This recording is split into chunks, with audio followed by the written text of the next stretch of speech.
শিক্ষা প্রতিষ্ঠান জাতীয়করণ ও এমপিওভুক্তকরণের দাবি জামায়াতের। ভিউয়ার সম্পূর্ণ ভিডিওটি দেখুন যে শিক্ষা প্রতিষ্ঠান জাতীয়করণ সম্পর্কে এবং নন এমপিও যে শিক্ষা প্রতিষ্ঠানগুলো আছে সেগুলো এমপিওর দাবি নিয়ে আসলে কি বলেছে আজকের ভিডিও থেকে আপনারা সেটি জানতে পারবেন। আর আপনাদের কাছে রিকোয়েস্ট, আপনি যদি আমার চ্যানেলে নতুন হয়ে থাকেন চ্যানেলটি সাবস্ক্রাইব করে পাশে থাকা বেল আইকনটি বাজিয়ে রাখুন। এরকম তথ্য সবার আগে আপনারা আমার এই চ্যানেল থেকে জানতে পারবেন। বেসরকারি শিক্ষকদের জন্য এবং এনটিআরসি এর যত খোঁজ খবর সব কিছু আমার এই চ্যানেল থেকে আপনারা জানতে পারবেন। তো আশা করি চ্যানেলটি সাবস্ক্রাইব করে আপনারা পাশেই থাকবেন। দেখেন যে শিক্ষা উপদেষ্টার সঙ্গে বৈঠক শেষে যে জামায়াতের প্রতিনিধি দল সেইটি বলেছে, এটি আজকের এই প্রতিবেদনটি আমরা ডেইলি ক্যাম্পাস থেকে যে প্রতিবেদনটি আছে সেটি আমি আপনাদেরকে জানাচ্ছি। আর এটি জানার পরেই কিন্তু আপনাদের যদি কোনো পরামর্শ থাকে আপনারা কমেন্ট করবেন এবং আপনাদের মূল্যবান মন্তব্য কমেন্ট করে জানাবেন। তো চলুন আমরা দেখি কি বলেছে। শিক্ষা উপদেষ্টা চৌধুরী রফিকুল আবরারের সঙ্গে বৈঠক করেছেন বাংলাদেশ জামায়াত ইসলামী দলের একটি প্রতিনিধি দল।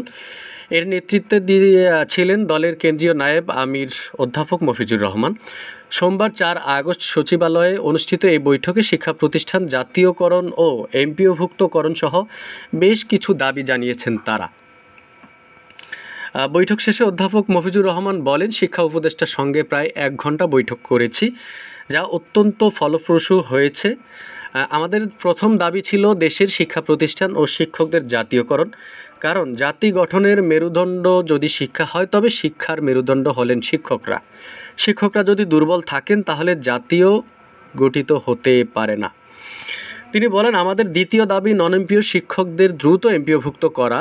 বিগত 17 বছরে রাজনৈতিক কারণে যেসব শিক্ষক বঞ্চিত হয়েছেন তাদের ন্যায্য অধিকার ফিরিয়ে দিতে হবে।